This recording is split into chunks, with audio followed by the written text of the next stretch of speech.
Ang lulutuin natin ngayon ay inihaw ng buntot ng tuna. Ito i-marinate natin. Ito ating mga sangkap. Ito ang ating seasoning. Ito ating oyster sauce. Bawang. Ito ating paminta. Ito ating tanglad. Ito ating kalamansi. Ito ating toyo. Yan i-marinate natin ng magdamag.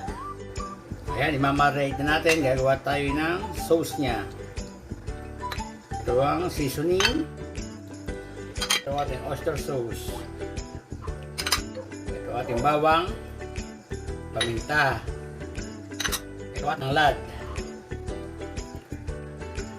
Ito ating kalamansi. Sasama natin ang kanyang balat. Ayan, ito mamarinate natin siyang ganyan. Ngayon, tatakpan natin siya ngayon. Ayan, tapos natin ibabad ng magdamag ng ating buntot ng tuna. Ngayon ay ihawin natin siya ngayon. Ayan, bababaga na tayo ngayon. Ayan, nababaga na ang ating uling. Ngayon, lalagay natin ang ating marinate.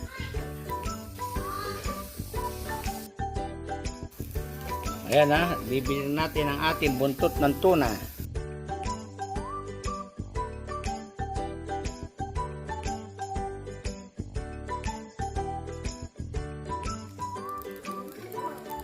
Ayan, luto na ang ating tuna.